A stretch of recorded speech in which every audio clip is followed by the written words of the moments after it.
Triprayar bus stand വാടകയ്ക്ക് നൽകാനുള്ള UDF panchayat ഭരണസമിതി തീരുമാനത്തിനെതിരെ LDF 8 കോടി രൂപയുടെ bus stand cum shopping complex എന്ന പദ്ധതി ഇല്ലാതാക്കുന്നതാണ് UDF നീക്കമെന്ന് LDF നേതാക്കൾ വാർത്താസമ്മേളനത്തിൽ ആരോപിച്ചു. നാട്ടിക പഞ്ചായത്തിന് കീഴിലുള്ള Triprayar bus stand cum shopping കോംപ്ലക്സിന് 8 കോടി രൂപയാണ് നിലവിൽ അനുവദിച്ചിരിക്കുന്നത്. എസ്റ്റിമേറ്റ് റിവേഴ്സ് ചെയ്തതിന്റെ ഭാഗമായി 80 ലക്ഷം രൂപ കൂടി CC മുകുന്ദൻ MLA മുഖേന ധനകാര്യ വകുപ്പിനോട് ആവശ്യപ്പെട്ടിരിക്കുകയാണ്. കഴിഞ്ഞ LDF ഭരണസമിതി കാലത്താണ് സ്ഥലം അളന്ന് തിട്ടപ്പെടുത്തി പഴയ കെട്ടിടം പൊളിച്ചു നീക്കിയത്. പദ്ധതി റിപ്പോർട്ട് തയ്യാറാക്കി മറ്റു നടപടികളും ഇക്കാലയളവിൽ പൂർത്തീകരിച്ചു.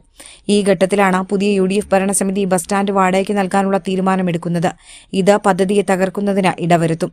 40ഓളം ബസ്സുകൾ പാർക്ക് ചെയ്യുന്ന ബസ് സ്റ്റാൻഡ് സ്ഥലം മറ്റ് ആവശ്യങ്ങൾക്ക് ഉപയോഗിക്കുമ്പോൾ ബസ്സുകൾ റോഡരികിലേക്ക് മാറ്റപ്പെടും.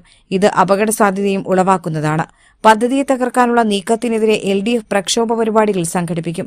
ബുധനാഴ്ച വൈകിട്ട് 4-ന് നാട്ടിക പഞ്ചായത്ത് ഓഫീസിന് മുന്നിൽ നിന്ന് തൃപ്രയാർ ബസ് സ്റ്റാൻഡിലേക്ക് പ്രതിഷേധ മാർച്ച് നടത്തും. തുടർന്ന് പൊതുയോഗം നടക്കുമെന്നും LDF നേതാക്കൾ അറിയിച്ചു.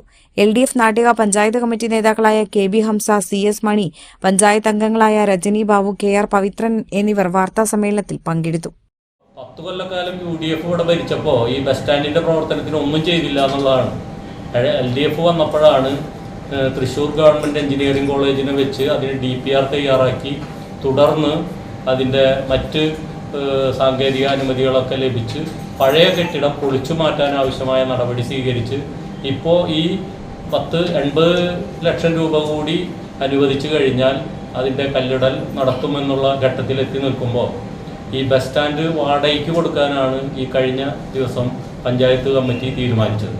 അപ്പോൾ ബസ് സ്റ്റാൻഡ് വാടകയ്ക്ക് കൊടുക്കുക എന്ന് പറയുമ്പോൾ ഏറ്റവും കുറഞ്ഞ ഒരു 40 ബസ് ഒരേ ടൈമിൽ ഈ പറഞ്ഞ സ്ഥലത്തുണ്ടായിരിക്കും.